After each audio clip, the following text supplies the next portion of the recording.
Éthiopie, le réveil d'un géant millénaire. Sur les hauts plateaux de la Corne de l'Afrique, un pays de plus de 90 millions d'habitants réécrit son histoire à son propre rythme. Tirawa. Berceau de l'humanité, jamais colonisée, l'Éthiopie connaît aujourd'hui une transformation économique et culturelle que peu d'observateurs avaient anticipée. Une croissance qui défie les crises. Après des années éprouvantes, pandémie, conflit du Tigré, sécheresse et inondations, l'Éthiopie devrait enregistrer une croissance économique de 10,2% au cours de l'exercice budgétaire 2025/2026, retrouvant ainsi ses niveaux d'avant la Covid-19, finance AO. Cette dynamique repose sur des réformes structurelles profondes, la libéralisation du taux de change, la création d'une bourse et l'ouverture progressive de l'économie aux investisseurs privés. COFAS, menée dans le cadre d'un accord de 3,4 milliards de dollars avec le FMI. L'agriculture demeure le pilier du pays. Elle représente 35% du PIB et 70% de l'emploi. COFAS. Mais de nouveaux moteurs émergent, le secteur minier, avec le démarrage prochain de grandes mines d'or et des accords d'investissement totalisant 1,7 milliard de dollars dans les mines et le solaire. COFAS.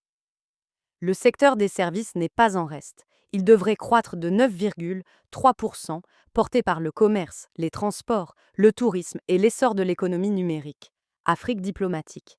Symbole de cette ambition énergétique, le grand barrage de la Renaissance, GERD, dont plusieurs turbines fonctionnent déjà depuis 2022, doit être officiellement inauguré et permettra de couvrir la demande intérieure tout en exportant l'électricité vers le Soudan, le Kenya et Djibouti. COFAS.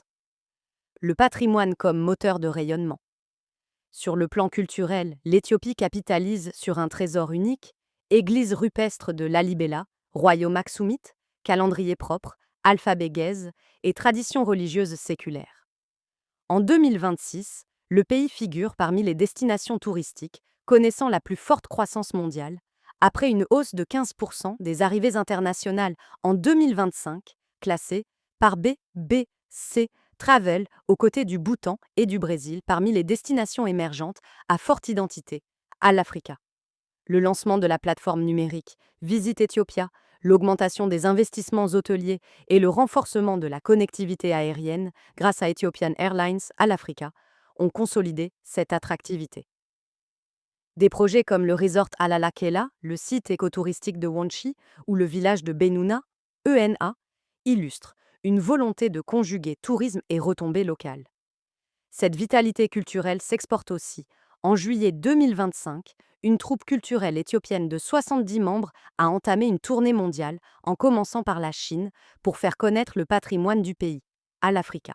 Et sur le terrain immatériel, l'UNESCO continue d'inscrire chaque année de nouvelles traditions éthiopiennes, comme le Gifaata, festival du Nouvel An des Wolaitas, inscrit en 2025 UNESCO.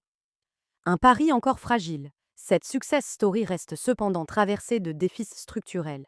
L'enclavement du pays depuis la sécession de l'Érythrée, avec Djibouti comme unique débouché maritime, un déficit d'infrastructures, une insécurité alimentaire persistante et un endettement public élevé dont la Chine détient la moitié de la dette extérieure, COFAS. L'Éthiopie avance ainsi sur un fil, entre ambition économique et fragilité géopolitique, entre modernisation accélérée et préservation d'un patrimoine millénaire. Le pays s'impose comme l'un des récits les plus singuliers de l'Afrique contemporaine.